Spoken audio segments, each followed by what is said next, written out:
চট্টগ্রামে আলিফ হত্যার প্রতিবাদে আজও আদালত বর্জন, আইনজীবীদের বিচারের দাবিতে সমাবেশ সহ নানান কর্মসূচি।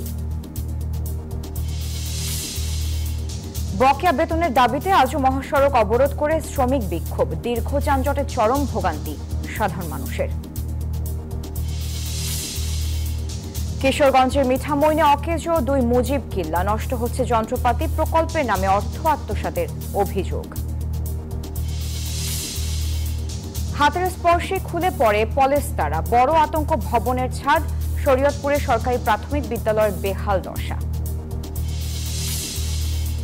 লালমনিরহাটের শহীদ জিয়া স্মৃতি ফুটবল টুর্নামেন্টের ফাইনাল, ভার্চুয়ালি যুক্ত আছেন বিএনপির ভারপ্রাপ্ত চেয়ারম্যান তারেক রহমান।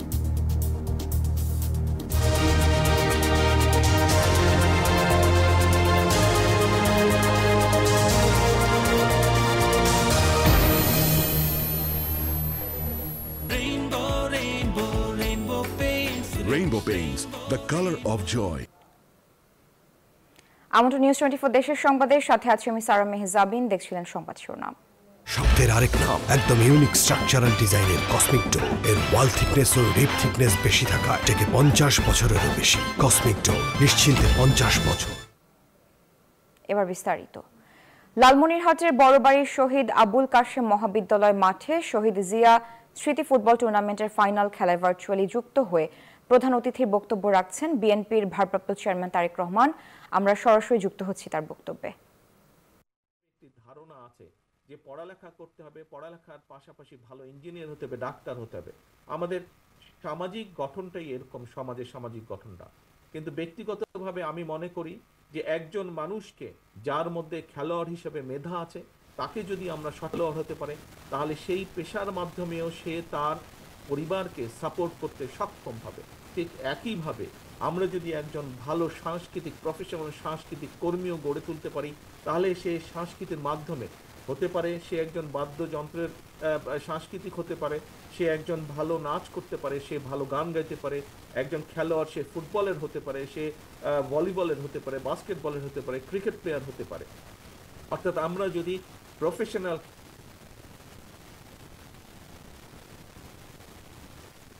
খেলোয়াড় প্রফেশনাল সাংস্কৃতিক কর্মী গড়ে তুলতে পারে, তাহলে বহু মানুষের কর্মসংস্থান করা যাবে। একই সাথে আমরা এই যে ভবিষ্যৎ প্রজন্ম, যাদেরকে আমরা খেলোয়াড় হিসেবে গড়ে তুলব, যাদেরকে আমরা সাংস্কৃতিক কর্মী হিসেবে গড়ে তুলব, তাদেরকে শিক্ষা দেওয়ার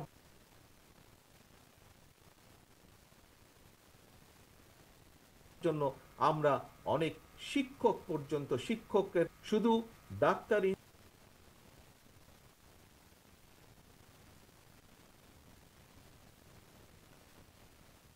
ইঞ্জিনিয়ার আমরা গড়ে তুলব, মেধাবী ডাক্তার ইঞ্জিনিয়ার। দেশের মানুষের ভিতর থেকে ভবিষ্যৎ প্রজন্মের লক্ষ্যে যাতে আমরা সফল হতে পারি, সেই প্রত্যাশা আমি আপনাদের সকলকে সাথে নিয়ে সেই প্রত্যাশা রাখতে চাই। পরিশেষে আমি আবারও এই টুর্নামেন্টের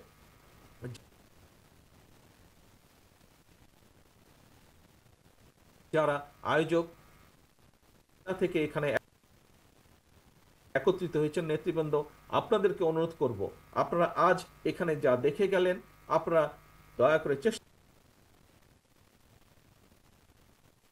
করবেন নিজ নিজ এলাকাতেও যেন টুর্নামেন্ট আয়োজনকারীদেরকে একটি অনুরোধ করব যে আগামী দিনগুলোতে যখন এই টুর্নামেন্ট চালু থাকবে, আগামী দিনগুলোতে যখন আপনারা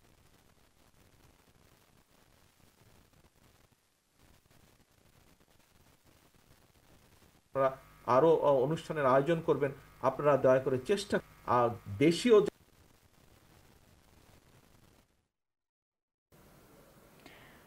চট্টগ্রামে আইনজীবী হত্যার বিচারের দাবিতে আজও উত্তাল আদালত প্রাঙ্গণ। আদালত বর্জন করে হত্যাকাণ্ডে জড়িতদের গ্রেফতার করে শাস্তির আওতায় আনার দাবি আইনজীবী ও শিক্ষার্থীদের। এই ঘটনায় পরিবারের দায়ের করা হত্যা মামলা সহ 4টি মামলা হয়েছে। গ্রেফতার হয়েছে 27 জন। তাদের রাজনৈতিক কোনো পরিচয় আছে কিনা তা খতিয়ে দেখছে প্রশাসন। আবু জাবেদের ছবিতে চট্টগ্রাম থেকে নয়ন বড়ুয়া জয় রিপোর্টে দেখুন বিস্তারিত। আইনজীবী আলিফ হত্যার বিচারের দাবিতে দ্বিতীয় দিনের মতো আদালত বর্জন সহ নানা কর্মসূচি পালন করছেন চট্টগ্রামের আইনজীবীরা। প্রশাসনের কড়া পাহারার মধ্যেই উত্তাল আদালত প্রাঙ্গণ, স্থবির বিচার ব্যবস্থা। এর নৃশংস হত্যাকাণ্ডে আমরা আইনজীবী সমিতি গভীরভাবে মর্মাহত। আইনজীবী সংশ্লিষ্ট আদালত পাড়ায় যারা আছে সবাই মর্মাহত। তাদের বিরুদ্ধে একটা দৃষ্টান্তমূলক শাস্তি হোক, যাতে এরকম সম্প্রীতিভাব নষ্ট না হয় দেশে।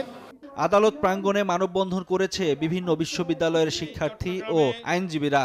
হত্যাকাণ্ডে পুলিশের গাফিলতি ছিল উল্লেখ করে পুলিশ কমিশনারের পদত্যাগের দাবি জানান তারা। এই জেলা প্রশাসক কার্যালয়ের সামনে পর্যাপ্ত পুলিশ, বিডিআর, আর্মি ছিল, তাদেরকে কেন ডাকা হয় নাই? আমি প্রশাসনকে অনুরোধ করব, ঊর্ধ্বতন কর্তৃপক্ষকে অনুরোধ করব, চট্টগ্রাম জেলা আইনজীবী সমিতির সভাপতি হিসেবে আপনারা তদন্ত করে প্রয়োজনীয় ব্যবস্থা গ্রহণ করবেন।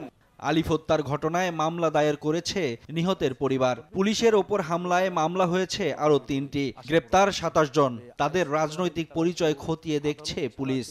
গতকাল রাতেও আমাদের অভিযান পরিচালিত হয়েছে, সেখানে আমরা মোট 8 জনকে গ্রেপ্তার করেছি। ভিডিও ফুটেজ সেটা দেখে আমরা ইতিমধ্যে 7 জনকে শনাক্ত করেছি। তার মধ্যে অলরেডি ঘটনাস্থলে ছিল এরকম সুনির্দিষ্ট তথ্য প্রমাণ সহ আমরা 2 জনকে গ্রেপ্তার করেছি।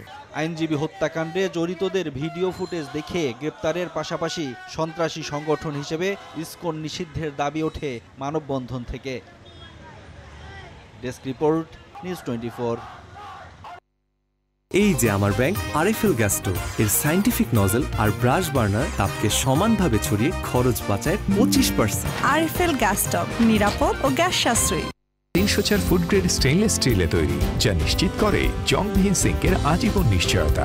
আরএফএল কিচেন সিঙ্ক, স্বাস্থ্যকর কিচেনের চিরস্থায়ী সমাধান। বকেয়া বেতন সহ নানা দাবিতে গাজীপুরে ঢাকা-টাঙ্গাইল মহাসড়ক অবরোধ করে বিক্ষোভ করছে পোশাক শ্রমিকরা। সকাল 9টা থেকে ঢাকা-টাঙ্গাইল মহাসড়ক অবরোধ করে বিক্ষোভ কর্মসূচি পালন করেন তারা। বিক্ষোভকারীদের অভিযোগ, 1 মাসের বকেয়া বেতন এবং সার্ভিস বেনিফিটের দাবিতে এই কর্মসূচি। এতে যানবাহন চলাচল বন্ধ হয়ে ভোগান্তিতে যাত্রী চালক ও পথচারীরা। অন্যদিকে বন বিভাগের ভূমি উদ্ধার অভিযানের প্রতিবাদে ঢাকা-ময়মনসিংহ মহাসড়ক অবরোধ করে ভূমিহীন এলাকাবাসী। পরে আইনশৃঙ্খলা বাহিনীর তত্ত্বাবধানে পরিস্থিতি স্বাভাবিক করা হয়।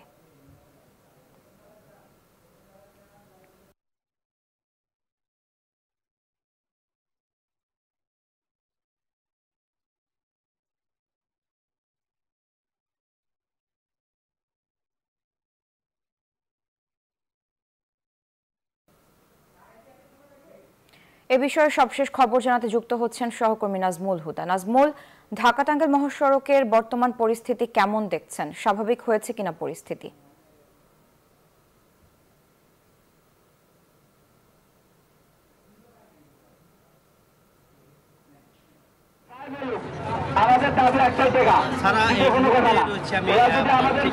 ঢাকা-টাঙ্গাইল মহাসড়কের চন্ডাতে, এবং আমরা যদি একটু দেখাই যে এখানকার বিজিবি পুলিশ কিন্তু এবং মাঝখানে কিন্তু শ্রমিকরা কিন্তু রাস্তায় অবস্থান নিয়ে আছে। এবং আমরা যদি একটু দেখাই আপনাকে, যদি সরাসরি দেখানোর চেষ্টা করবো যে সড়কের দুই পাশেই কিন্তু আসলে সড়কটি বন্ধ করে শ্রমিকরা কিন্তু ঠিক মাঝখানে তারা বসে আছে। এবং আমরা যদি আপনাদের একটু দেখানোর চেষ্টা করব যে তারা বকেয়া বেতনের দাবিতে কিন্তু সড়কে কিন্তু তারা অবস্থান নিয়ে আছে। এবং এখন যদি আপনাদেরকে একটু দেখানোর চেষ্টা করছি যে তারা সড়ক দুই পাশেই কিন্তু সড়ক বন্ধ করে বসে আছে এবং তাদের দাবি আদায় না হওয়া পর্যন্ত তারা সড়ক থেকে সরে যাবে না বলে জানিয়েছেন। এবং এদিকে যদি আমরা একটু বলি যে বিজিবি এবং শিল্প পুলিশ এবং সেনাবাহিনী তারা কিন্তু এখানকার যে কর্তৃপক্ষ রয়েছে তাদের সাথে আলোচনা করে কিন্তু তাদের বেতন পরিশোধ করতে পারে সেই বিষয় নিয়ে কিন্তু আসলে তারা কথা বলছে এবং চেষ্টা করছে যে সমস্যা নিরসন করতে। কিন্তু এছাড়াও যে যানবাহন কিন্তু দুই পাশেই বন্ধ আছে, সেই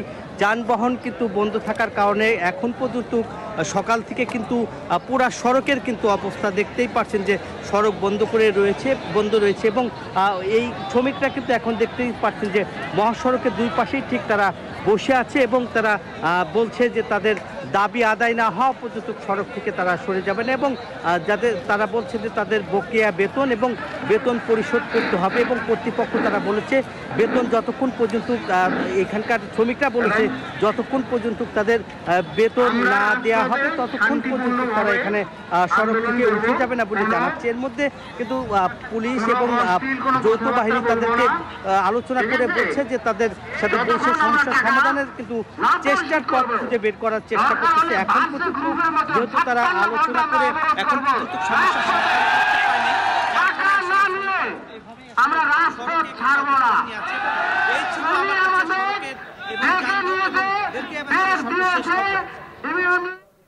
নাজমুল, আপনাকে ধন্যবাদ। বিজলি কেবলস যে কোনো স্থাপনার বৈদ্যুতিক সংযোগকে রাখে নিরাপদ। এর স্কিন কোটেড ইনসুলেশন সম্পূর্ণ ফায়ার রিটার্ডেন্ট, তাই বিজলি কেবলস নিজেই নিজেকে নেভায়। বিজলি কেবলস, নিরাপদ আজীবন। ঝুঁকি নিয়ে শিক্ষা কার্যক্রম চালাচ্ছে শরীয়তপুরের আঙ্গারিয়া সরকারি প্রাথমিক বিদ্যালয়। অভিযোগ রয়েছে, দীর্ঘদিন ধরে জরাজীর্ণ বেহাল দশা তৈরি হলেও কোনো পদক্ষেপ নেয়নি শিক্ষা অধিদপ্তর। দুর্ঘটনা এড়াতে দ্রুত নতুন ভবন নির্মাণের দাবি বিদ্যালয় সংশ্লিষ্টদের। আর বরাদ্দ পেলে পদক্ষেপ নেওয়ার কথা জানিয়েছেন সংশ্লিষ্ট কর্মকর্তা। বিস্তারিত দেখুন ডেস্ক রিপোর্টে। হাতের স্পর্শে খুলে পড়ছে পলেস্তারা, মাথার উপর ভরসার ছাদটি এখন বড় আতঙ্ক। কোথাও আবার দেখা দিয়েছে বড় বড় ফাটল।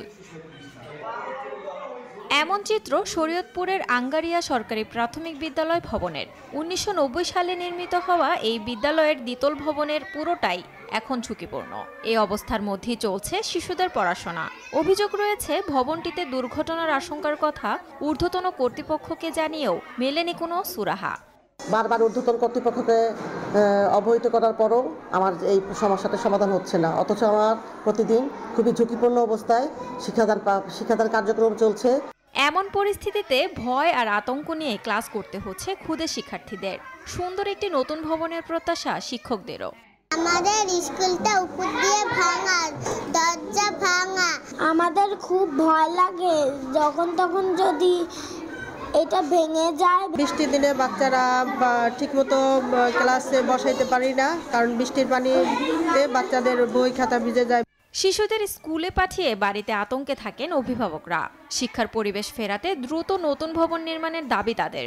ছাদের উপর ফাটন হচ্ছে, ঘষা পড়েও যেতে পারে। আমাদের বাচ্চা স্কুলে পাঠালে আমাদের মনে ভয় থাকে, কখন স্কুলে দুর্ঘটনা হয়ে গেল, কখন কি হলো বাচ্চাদের। বিদ্যালয়টির ভবনের বরাদ্দ বাতিলের বিষয়টি খতিয়ে দেখার কথা জানিয়েছেন জেলা প্রাথমিক শিক্ষা কর্মকর্তা। বরাদ্দ এসেছিল আমরা যতটুকু শুনেছি, তো সেটা ক্যান্সেল হয়ে গেছে। কি কারণে ক্যান্সেল হয়েছে সেটা আমরা দেখব। হ্যাঁ, আর নতুন করে বরাদ্দ পাওয়ার জন্য আমরা উদ্যোগ নিব। 1937 সালে স্থাপিত বিদ্যালয়ের শিক্ষার্থীর সংখ্যা 231 জন। নতুন ভবন নির্মাণে শিক্ষার্থীদের উপস্থিতি বাড়বে এমন প্রত্যাশা সংশ্লিষ্টদের। Desk report, news 24। এলো instant milk powder happy cow, যেমন সাশ্রয়ী তেমনি পুষ্টিগুণে ভরপুর। আর এটা নিউজিল্যান্ডের গরুর দুধ। হ্যাপি কাউ, গরুর দুধের স্বাদ সবাই পাক। কিশোরগঞ্জের হাওরের মিঠামইন উপজেলায় প্রায় 5 কোটি টাকা ব্যয়ে নির্মিত 2টি মুজিব কিল্লা কোনো কাজে আসছে না। রক্ষণাবেক্ষণের অভাবে নষ্ট হচ্ছে যন্ত্রপাতি। প্রকল্পের নামে অর্থ আত্মসাতের অভিযোগ স্থানীয়দের। টিটু দাসের তথ্যচিত্রে ডেস্ক রিপোর্ট।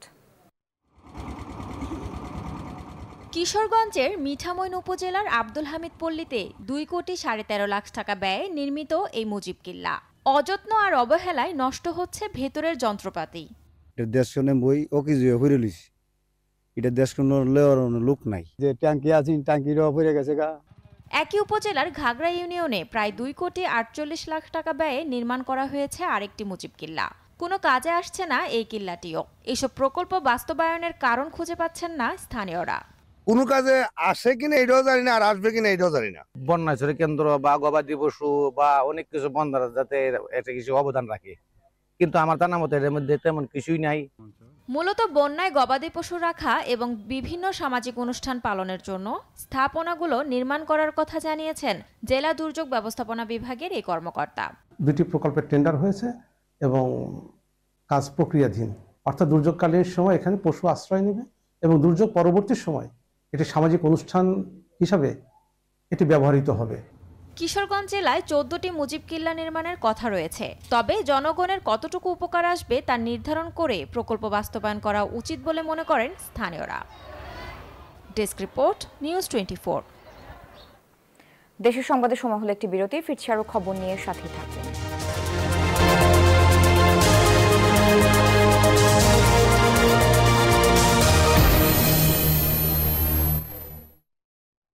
নুডলস খান নাই? তাহলে তো নুডলসই খান নাই। নুডলস খান নাই তো নুডলসই খান নাই।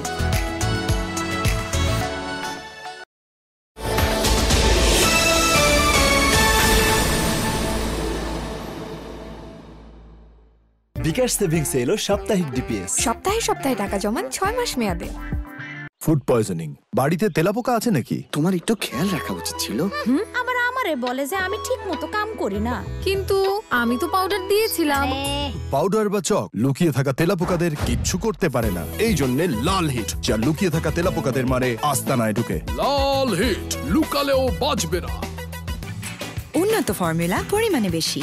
ডাভে ড্যামেজ রিপেয়ার এখন আরো ইজি। মাঠের অলরাউন্ডার আমি, আর ঘরের allrounder Tylox. Tylox toilet cleaner, clean মানেই টাইলক্স। বিজলি কেবলস যে কোনো স্থাপনার বৈদ্যুতিক সংযোগকে রাখে নিরাপদ। এর স্কিন কোটেড ইনসুলেশন সম্পূর্ণ ফায়ার রিটার্ডেন্ট, তাই বিজলি কেবলস নিজেই নিজেকে নেভায়। বিজলি কেবলস, নিরাপদ আজীবন।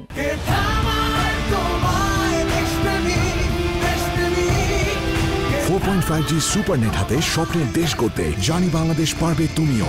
বিকাশ সেভিংস এলো সাপ্তাহিক ডিপিএস। সপ্তাহে সপ্তাহে টাকা জমান 6 মাস মেয়াদে।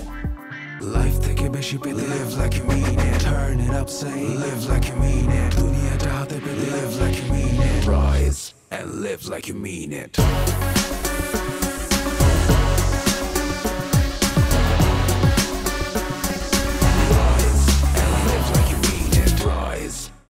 টাইলক্স টয়লেট ক্লিনার, যার অ্যান্টিবায়োটিক কোনায় কোনায় পৌঁছে 99% জীবাণু ধ্বংস করে, টয়লেটের কঠিন দাগ ও দুর্গন্ধ।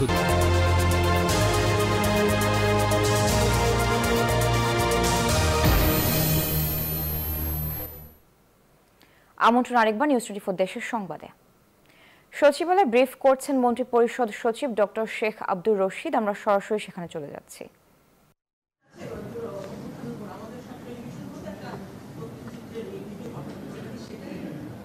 কোনটা পাঠানো হয়েছে তাতে বলতে পারছি না, ওইটাই হবে 8 মিনিট।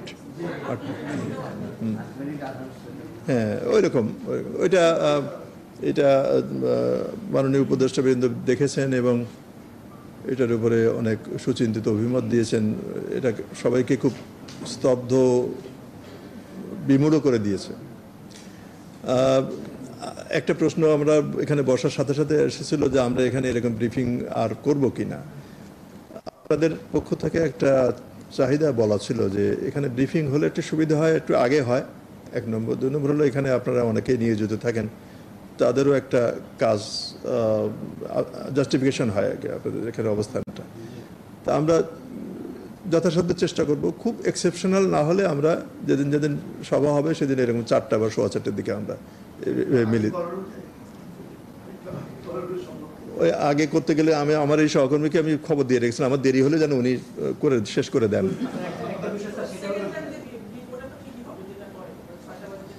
ওটা বন্ধ হয়নি। সাধারণত পলিটিক্যাল কথাগুলি ওখানে হয়,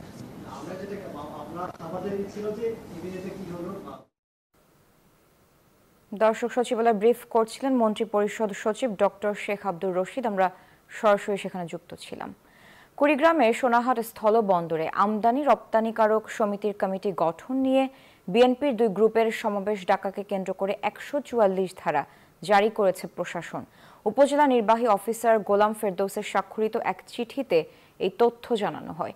চিঠিতে বলা হয়, একই স্থানে একই সময় 2 গ্রুপের সমাবেশ ডাকার কারণে এলাকা জুড়ে উত্তেজনা বিরাজ করছে।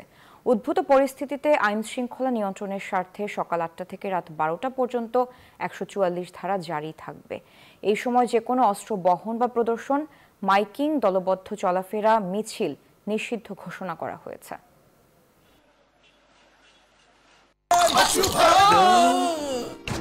আমি এই চেয়ারে বসবো না। বাচ্চু ভাই, এই চেয়ারকে ভয় পেও না। ডেন্টিস্টের পরামর্শে নাও নতুন কোলগেট অ্যাক্টিভ সোল, যা দাঁতের সমস্যা শুরু হওয়া মাত্রই থামিয়ে দেয়। না থাকবে ব্যথা, না থাকবে ভয়। চট্টগ্রামে আইনজীবী আলিফ হত্যাকাণ্ডে জড়িতদের গ্রেফতার ও ইসকনকে নিষিদ্ধের দাবিতে নেত্রকোনায় বিক্ষোভ সমাবেশ ও মিছিল করেছে বাংলাদেশ খেলাফত আন্দোলন নেত্রকোনা জেলা শাখা। বেলা 11:30টায় নেত্রকোনা শহরের বড় বাজার থেকে একটি বিক্ষোভ মিছিল বের হয়ে শহরের প্রধান সড়ক প্রদক্ষিণ করে। পরে প্রেস ক্লাবের সামনে সমাবেশ হয়। সমাবেশে ও মিছিলে ইসকন জঙ্গি স্বৈরাচারের সঙ্গী স্লোগান দিতে থাকেন অংশগ্রহণকারীরা। এ সময় বক্তারা ইসকনকে উগ্রবাদী সংগঠন আখ্যায়িত করে তা নিষিদ্ধের দাবি জানান। পরে বিশেষ মোনাজাতের মধ্য দিয়ে কর্মসূচি সমাপ্ত করা হয়।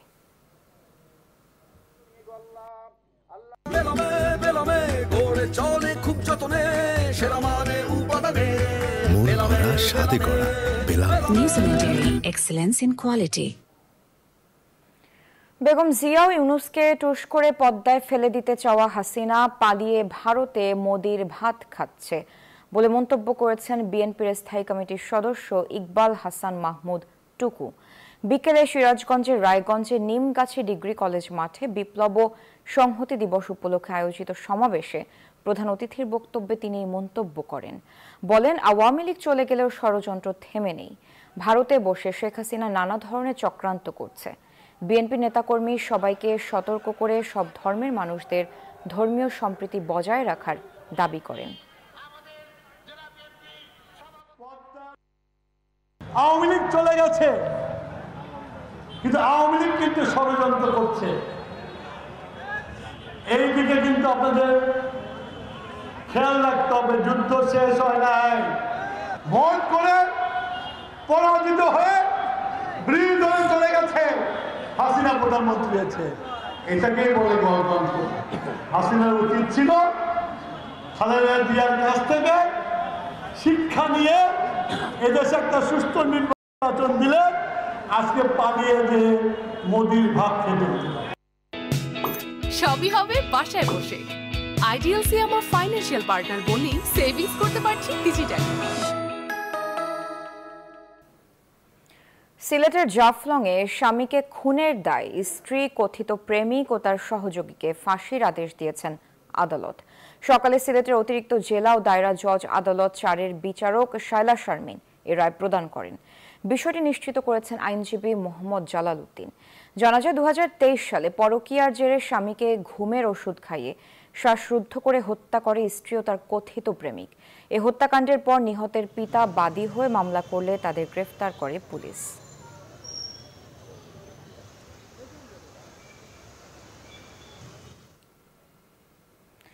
টাঙ্গাইলে পুলিশ কনস্টেবল পদে নিয়োগ পরীক্ষায় জালিয়াতি চক্রের 6 সদস্য গ্রেফতার করা হয়েছে। দুপুরে পুলিশ সুপার সাইফুল শান্তু সংবাদ সম্মেলনে জানান, গত 20 নভেম্বর টাঙ্গাইল জেলা পুলিশ লাইন্সে বাংলাদেশ পুলিশের ট্রেইনি রিক্রুট কনস্টেবল পদে নিয়োগের মৌখিক পরীক্ষা অনুষ্ঠিত হয়। এ সময় অসাধুভাবে অন্য ব্যক্তিদের দিয়ে লিখিত পরীক্ষায় অংশগ্রহণ করেছিলেন এমন কিছু লোকের প্রমাণ মিললে বাদী হয়ে পুলিশ থানায় মামলা দায়ের করেন। পরে জালিয়াতি চক্রের 6 সদস্যকে টাঙ্গাইল সদর ও রংপুরের কোতোয়ালি থানা থেকে গ্রেফতার করা হয়।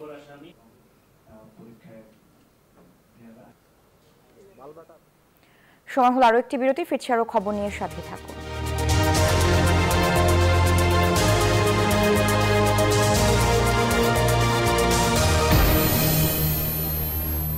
নুডলস খান?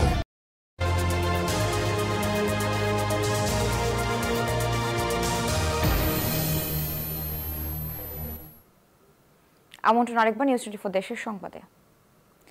ছাত্র জনতার গণ অভ্যুত্থানে আহত শহীদদের স্মরণে সারা দেশে স্মরণ সভা ও বিশেষ দোয়া মাহফিল হয়েছে।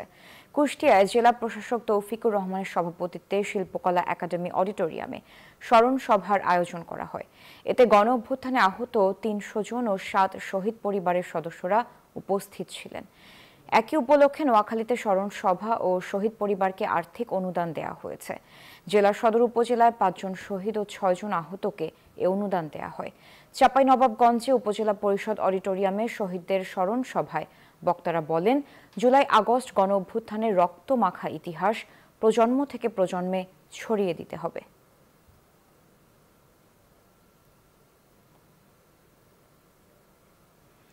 চাঁপাইনবাবগঞ্জে আগাম জাতের শীতকালীন মুড়ি কাটা পেঁয়াজ চাষে আগ্রহ বেড়েছে কৃষকদের। ভারত থেকে পেঁয়াজ না আসলে দেশীয় পেঁয়াজ বিক্রি করেই আশানুরূপ লাভের আশা চাষিদের। আর কৃষি বিভাগ বলছে, আগাম জাতের পেঁয়াজ বাজারে আসলে কমবে দাম। যেদিকে চোখ যায় সেদিকেই যেন সবুজের সমারোহ। চাঁপাইনবাবগঞ্জে মাঠ জুড়ে চাষ হয়েছে আগাম জাতের শীতকালীন মুড়ি কাটা পেঁয়াজ। গত বছর ভালো দাম পাওয়ায় এই বছর মুড়ি কাটা পেঁয়াজ চাষে ঝুঁকছেন চাষিরা। রোপণের 2.5 মাসের মাথায় পাওয়া যায় এই পেঁয়াজ। বিঘা প্রতি এবার 80 থেকে 90 হাজার টাকা লাভের আশা করছেন চাষিরা। বলছেন, আবহাওয়া ভালো থাকলে ডিসেম্বরেই বাজারে উঠবে মুড়ি কাটা পেঁয়াজ। আমরা যদি দাম পাই, ন্যায্য মূল্যে দাম পাই, মোটামুটি ধরলেন 3,000 টাকা যে বেচতে পাই, আমাদের লাখ 1 লাখ মতো লাভ হবে। কৃষকরা বলছেন পেঁয়াজের বাজার সিন্ডিকেট বন্ধ হলে লাভের মুখ দেখবেন তারা। বাজার যদি সিন্ডিকেট না হয় তবে আমরা কিছুটা ক্ষতি পুষিয়ে উঠতে পারবো। পার্শ্ববর্তী দেশ ভারত থেকে পেঁয়াজ মানে ওরা আমদানি করছে, ওরা ঢুকে দিয়েছে বেশি। তো আমরা এটা আশা করি যে পেঁয়াজ জানে ওই সময়খানে জানে পেঁয়াজ আমাদের সরকার জানে, বাংলাদেশে জানে না আনে, তাহলে আমরা হয়েছে কৃষকেরা সফল হব। আপনাদের কাছে আকুল আবেদন, আমাদের এই পেঁয়াজ উঠার মৌসুমে যেন ভারত থেকে পেঁয়াজ না আসে। আগাম পেঁয়াজ চাষে কৃষকদের সার্বিক সহযোগিতার কথা জানিয়েছে কৃষি বিভাগ। মাঠ পর্যায়ে যে টেকনিক্যাল যে সহায়তাগুলো দেওয়া এবং ভালো বীজের প্রাপ্তির উৎসগুলো বলে দেওয়া, এগুলো বলছি। সাথে সাথে তারা যে সময় মতো কোন সময় কতটুকু সার দিবেন এবং এটি তারা কোন সময় বাজারে আনলে এটি বেশি দাম পাবেন, সেই বিষয়গুলো আমরা কথা বলছি। জেলা জুড়ে এবছর 1850 হেক্টর জমিতে আগাম জাতের মরিকাটা পেঁয়াজ চাষ হচ্ছে। Desk report, news 24। এদিকে রাজবাড়ীতেও মরিকাটা পেঁয়াজ পরিচর্যায় ব্যস্ত কৃষক। 2 থেকে 3 সপ্তাহ পরেই ঘরে উঠবে এই পেঁয়াজ। বাজার দর ভালো পেতে বাড়তি যত্ন নিচ্ছেন কৃষক। তবে পেঁয়াজের গুটি ও সারের দাম বেশি হওয়ায় ন্যায্য দাম পাওয়া নিয়ে শঙ্কায় তারা। বিস্তীর্ণ মাঠ জুড়ে মুড়িকাটা পেঁয়াজ চাষে ব্যস্ত রাজবাড়ীর গোয়ালন্দ, বালিয়াকান্দি, পাংশা, কালুখালী ও সদর উপজেলার চাষিরা। সেপ্টেম্বরের মাঝামাঝি উঁচু জমিতে মুড়িকাটা পেঁয়াজ লাগানো হয়। স্থানীয় বাজারে চাহিদা মিটিয়ে সরবরাহ হয় দেশের বিভিন্ন জেলায়। ফলন ভালো হলেও গুটি পেঁয়াজের দাম, শ্রমিকের মজুরি, সার ও কীটনাশকের দাম বেশির কারণে উৎপাদন খরচ বেড়েছে দ্বিগুণ। এতে দুশ্চিন্তায় পড়েছেন কৃষক। ন্যায্য দাম পেতে আগামী 2 মাস পেঁয়াজ আমদানি বন্ধ রাখার দাবি তাদের। গুটি পেঁয়াজের দাম বেশি, সারের দাম বেশি। সরকার যদি বাড়িতে পিস না আনে তাহলে আমাদের পেঁয়াজের বাজারটা বাড়া থাকলে আমরা বাঁচবো। সব ধরনের সহযোগিতা দিয়ে কৃষকের পাশে থাকছে কৃষি বিভাগ। বলছে ন্যায্য দাম পাওয়া নিয়ে শঙ্কা নেই। বাংলাদেশের একটা বিরাট অংশ পেঁয়াজের যে আমাদের নির্ভরতা, আমাদের রাজবাড়ী জেলার উপরে নির্ভরশীল। আগামী 20 থেকে 25 দিনের ভিতরে আমাদের এই মুড়িকাটা পেঁয়াজ আমাদের বাজারে ওঠা শুরু করবে। এই পেঁয়াজটা কিন্তু তারা আশা করি ন্যায্য মূল্যে তারা বিক্রি করতে পারবে। জেলায় 5000 হেক্টর জমিতে মুড়িকাটা পেঁয়াজের আবাদ হয়েছে। উৎপাদনের লক্ষ্যমাত্রা ধরা হয়েছে 50,000 metric ton. Desk report, news 24। শীত জেকে বসার আগেই কুষ্টিয়ায় খেজুর গাছ থেকে রস সংগ্রহ শুরু করছেন গাছিরা। এই রস থেকে তৈরি হচ্ছে ঝোলা ও পাটালি গুড়। খেজুরে টাটকা রস এবং রস থেকে তৈরি ঝোলা গুড় ও পাটালির স্বাদ নিতে ভিড় করেন অনেকেই। ভোরের রাঙা আলোয় ঘাসের ওপর শিশিরের আলপনা, হিমেল বাতাস আর কুয়াশার চাদর জানিয়ে দিচ্ছে শীত আসছে। তবে খুব করে শীত জেকে বসার আগেই খেজুর রস সংগ্রহের হিড়িক পড়েছে কুষ্টিয়ার গাছিদের মাঝে। খেজুর গাছ কেটে তা থেকে রস সংগ্রহ করছেন তারা। রসের হাঁড়ি নামিয়ে মাটির চুলায় জাল দিয়ে তৈরি করছেন ঝোলা ও পাটালি গুড়। গাছ কাটার পরে সন্ধ্যাবেলা রস খোলা বেচা কিনা। এই রস থেকে গুড় হয়, রস বিক্রি হয়, কাঁচা রস। ভালো রস হচ্ছে, ভালো গুড় হচ্ছে। তো যতদিন আসবে, যতদিন শীত পড়বে, আল্লাহর রহমতে আরো ভালো হবে। কুষ্টিয়া সদরের ফুলবাড়িয়া এলাকায় রাস্তার 2 পাশে প্রায় 350 খেজুর গাছ থেকে রস সংগ্রহ করেছে গাছি ও স্থানীয়রা। টাটকা রসের স্বাদ নিতে দূর দূরান্ত থেকে ছুটে আসছেন অনেকেই। রসের মান ভালো, এখানে ভেজাল হওয়ার সুযোগ নাই। আসলে গাছ থেকেই হাঁড়িটা পেরে ওখানে আপনারা ছেঁকে টেকে দেয় বা ওখানে এই রসটা জ্বালাই। গুড়ের মান ভালো। আমরা যে গুড়গুলো চুয়াডাঙ্গা থেকে আনি বা বাইরে থেকে আনি, কাছাকাছি মানের গুড়, কিন্তু দাম একটু বেশি পড়ে। বাদুড়ের দৌরাত্ম্য থেকে রক্ষা পেতে নেট ব্যবহারের ফলে ভোরবেলার চেয়ে রাতেই খেজুরের রসের চাহিদা বেশি বলছেন গাছিরা। সকালবেলাও আসে, সন্ধ্যার আসে একটু বেশি মিষ্টি, তো সেই কারণে সন্ধ্যাবেলা বেশি আসে লোক। বাদুর বসে না, মানুষ সব জায়গাতে, শহর থেকে গ্রামের থেকে এসে সবাই খাচ্ছে। বাদর কিংবা পোকামাকড় এসে নেটের মধ্যে পড়ে না, সে কারণে জিনিসটা এখন ভালো থাকে। আগের চেয়ে অনেক উন্নত মানের হয়ে গেছে এক কথায়। শীতের পিঠাপুলি তৈরিতে খেজুর রস ও গুড়ের চাহিদা থাকায় বেশ লাভবান হচ্ছেন গাছিরা। আগামী ফাল্গুন মাস পর্যন্ত চলবে এই রস সংগ্রহ। এই রসের বাজার মূল্য প্রায় 20 লাখ টাকারও বেশি। Desk report, news 24। এই ছিল নিউজ 24 দেশের সংবাদে। এতক্ষণ সাথে থাকার জন্য ধন্যবাদ।